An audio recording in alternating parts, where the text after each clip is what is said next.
श्रीनाथ जी, गुरु गोरखनाथ जी के चरणों में आदेश आदेश आदेश। महामाई महाकाली भैरव बाबा, भगवान दत्तात्रेय जी, नवनाथ 84 सिद्धों के चरणों में आदेश आदेश आदेश। अलख निरंजन, हर हर महादेव।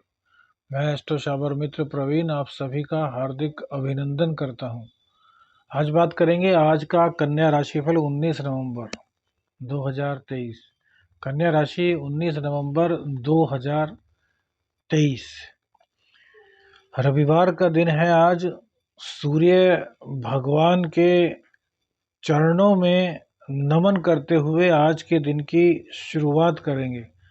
कार्तिक शुक्ल पक्ष की षष्ठी तिथि आज रहेगी। छठ पूजा का महापर्व आज होगा। सूर्य भगवान के लिए बहुत ही विशेष दिन, सूर्य भगवान की कृपा प्राप्ति के लिए आदित्य हृदय स्तोत्र का पाठ वो लोग जरूर करें जिनकी कुंडली में सूर्य देव के कारण कुछ परेशानियां चल रही हैं।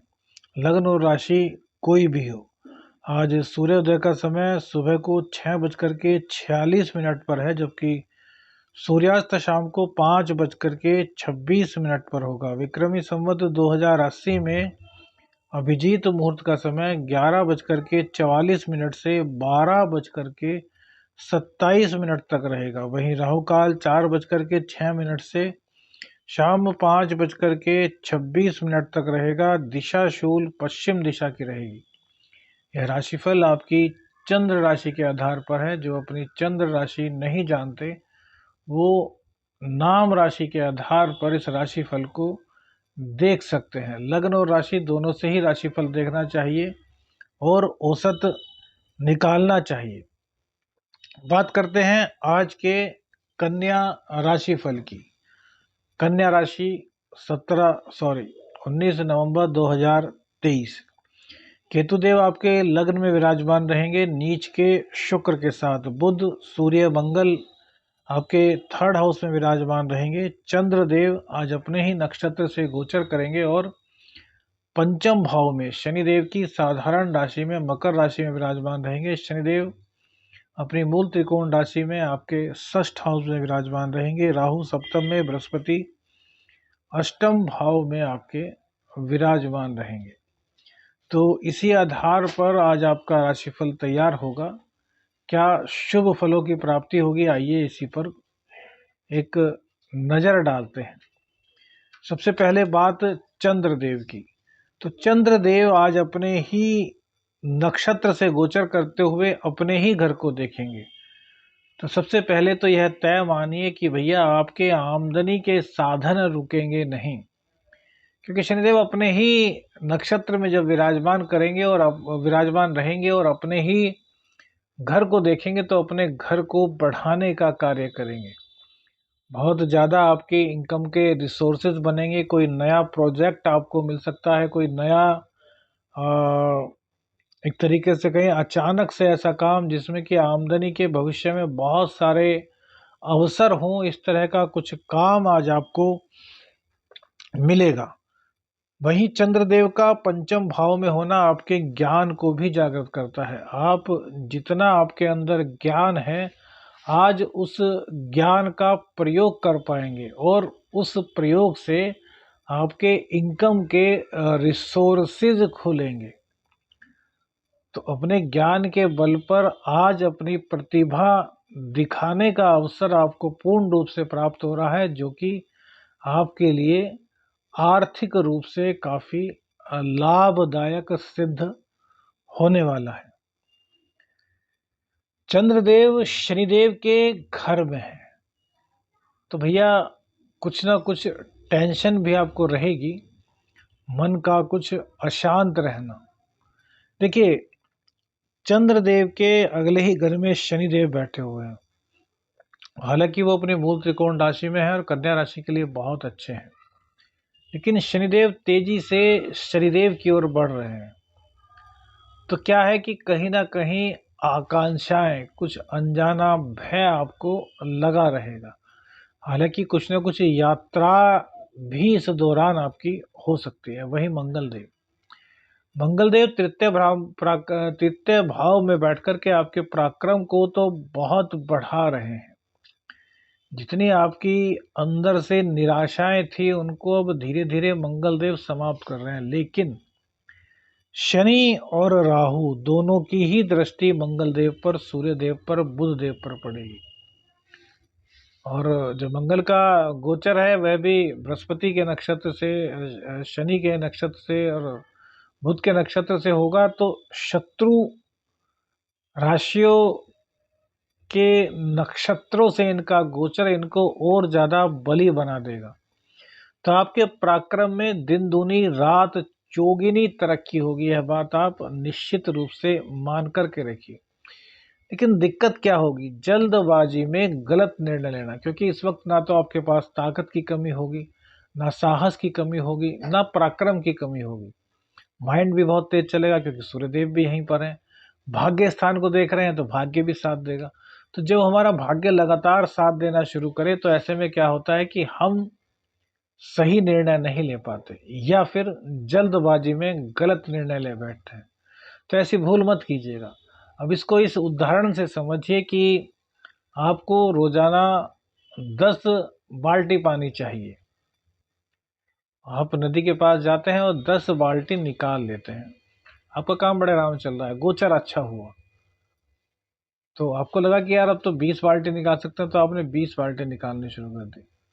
फिर अचानक से आपने कहा यार 10 के बाद एकदम से 20 हो गए, अब क्यों ना यार यहाँ पर एक ऐसा कोई पाइप लगाया जाए जिससे कि घर बैठे बैठे 100-150 बाल्टी 200 बाल्टी आ जाए। आपने ऐसा कुछ सिस्टम किया और पता चला इलेक्ट्रिक करंट आया और वो मोटर फूक गया, जितना पैसा आपने कमाया था वो सब उसमें चला गया और बाद में उसकी भरपाई और करनी पड़ी।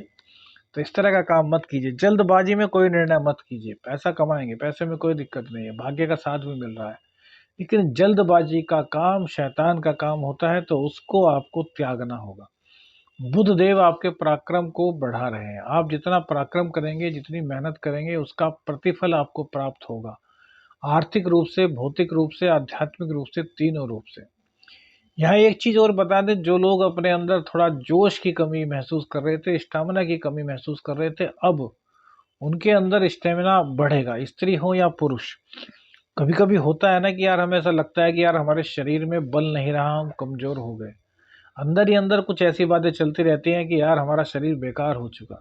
तो अब वो बातें आपकी निकलनी शुरू हो जाएंगी क्योंकि आपके खून में जोश आने वाला है। मंगलदेव पूर्ण रूप से आपको मजेदार कर रहे हैं, क्योंकि राहु की दृष्टि भी इन पर है और राहु की दृष्टि तृतीय भाव पर होना बहुत अच्छा माना जाता है। वहीं शनिदेव की दृष्टि भी है कि शनिदेव भी यहाँ पर कारक भाव में होते हैं, मंगलदेव तो कारक होते ही हैं। तो कन्या राशि वालों के लिए कई तरीके से यह नए नए अवसर पैदा करेगा। अब इन नए अवसरों में जल्दबाजी से आपको निर्णय नहीं लेना, जितना आप सोच समझ करके निर्णय लेंगे उतना ही अधिक भविष्य में लाभ कमा पाएंगे। इसमें किसी प्रकार की कोई भी आशंका अपने मन में मत रखिए। अब इसके अलावा राहु देव सप्तम भाव में बैठ करके दाम्पत्य में दिक्कत पैदा करेंगे। तो अब इस दाम्पत्य की दिक्कत को आखिर कैसे दूर करें, तो कभी तुम चुप रहो कभी मैं चुप रहूं, इसी सूत्र का आपको पालन करना है। आप चाहेंगे कि वो ही चुप रहें, ऐसा नहीं होगा। कभी वो सुनाए तो कभी आप सुनाए, कभी वो सुने तो कभी आप सुने। इस तरीके से इस कार्यकाल को आपको निकालना चाहिए, क्योंकि आपके जो सप्तमेश हैं वो भी अष्टम स्थान में है। जब तक कि जून जुलाई तक बृहस्पति देव वृषभ राशि में नहीं जाते, आपके भाग्य स्थान में नहीं जाते, आपको दाम्पत्य की दिक्कतों को अपनी तरफ से दूर करने का पूरा प्रयास करना चाहिए। जो न्यायालय में अगर कोई विवाद है तो हम कहेंगे उसमें भी अगर कोई फैसला होने वाला है तो उसको थोड़ा डिले कर दीजिए जून तक। उसके बाद क्या पता, हो सकता है कि जिस लाइफ पार्टनर से आप अलग होने की बात कर रहे हैं वो आपके लिए इतना भाग्यशाली हो जाए कि आप उसके पैर धो करके पिए। क्योंकि भैया देखिए, संबंध विच्छेद भी ग्रहों की वजह से होते हैं और मिलन भी ग्रहों की वजह से ही होता है।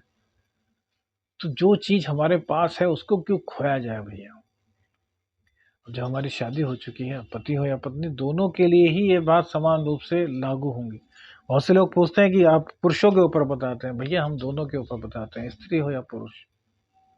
स्त्रीलिंग और पुल्लिंग होने से कोई फर्क नहीं पड़ता। हाँ, जहां तक बात किसी विशेष उपाय की है तो हम वो बता देते हैं कि यह उपाय केवल पुरुष करें, यह उपाय केवल स्त्रियां करें, लेकिन राशिफल में दोनों ही समान होते हैं। अब शुक्रदेव, शुक्रदेव नीच के हैं, लग्न में बैठे हैं, भाग्येश और धनेश, तो भैया यह भी आपको सपोर्ट ही करेंगे। ये दिक्कत कहाँ पैदा करेंगे? वासनात्मक क्रियाओं की ओर, तो इससे आप बच जाइएगा। तो शुक्रदेव का लाभ ही लाभ लीजिएगा। 30 नवंबर तक शुक्रदेव यहीं पर विराजमान है। अभी धन को लेकर के जो रुकावट आपकी आ रही है, जो रुका हुआ पैसा आपके पास नहीं आ रहा, वो 30 नवंबर के बाद जब शुक्रदेव अपनी ही राशि में गोचर करेंगे तो वो सारा पैसा आ जाएगा। आप डूबा हुआ पैसा मत मानिए कि हमारा पैसा डूब गया है, पैसा आएगा। लेकिन अभी शुक्रदेव के नीचत्व में होने के कारण कुछ दिक्कतें इसी प्रकार की होंगी कि कहीं पर कुछ दिक्कत अटकने की हो जाना, थोड़ा समय ज़्यादा लग जाना। तो इन चीज़ों को ज़्यादा माइंड मत कीजिए, इन चीज़ों को लेकर के ज़्यादा परेशान होने की आवश्यकता आपको नहीं है। उपाय के तौर पर माँ वैभव लक्ष्मी का व्रत हम बताया करते हैं कि सभी कीजिए, पति पत्नी दोनों कर सके तो बहुत अच्छा, अन्यथा पति पत्नी में से कोई एक तो व्रत कीजिए। माँ वैभव लक्ष्मी 11 व्रत करें, फिर उद्यापन कर दें, फिर व्रत करें। इस तरीके से हफ्ते में एक दिन माँ को दीजिए, फिर देखिए माँ आपके भंडारे कैसे भरती है। श्रद्धा आपकी होगी, समर्पण आपका होगा, विश्वास आपका होगा। हम तो सिर्फ मार्ग दिखाने वाले हैं, हमारा कोई इसमें किसी प्रकार का रोल नहीं। यह आपके और माँ के बीच की बात है बस। आप हमारे कहने से माँ पर विश्वास कीजिए, फिर माँ का चमत्कार देखिए। शिव तांडव स्तोत्र का पाठ करते रहिए, शिव तांडव स्तोत्र का पाठ नहीं छोड़ना है। मंगल देव की दृष्टि नवम भाव पर है, तो हनुमान जी की आराधना भी ऐसे में बहुत ज़्यादा लाभदायक होगी, क्योंकि मंगल देव का 45 दिन का गोचर है। 28 दिसंबर तक मंगल देव यहीं रहेंगे। आपके भाग्य स्थान को देखेंगे, आपके छठे स्थान को देखेंगे, तो रोग रिपो ऋण को पूरी तरीके से समाप्त कर देंगे, क्योंकि मंगल की दृष्टि भी भैया शनिदेव पर है। रोग रिपो ऋण तो पूरी तरीके से समाप्त हो जाएंगे, कभी नाम भी नहीं लेंगे आपका कि आपका विरोध करना है। लेकिन सातवीं दृष्टि इनकी भाग्य भाव पर, ये आपके भाग्य में दिन दूनी रात चौगुनी तरक्की करेगी। और उसके बाद आठवीं दृष्टि जो कि मिथुन राशि पर है, यहाँ पर व्यापार को लेकर के जल्दबाजी से निर्णय लेने से आपको बचना है। बाकी सब चीजें आपके लिए अति उत्तम है। आदेश आदेश अलख निरंजन, हर हर महादेव।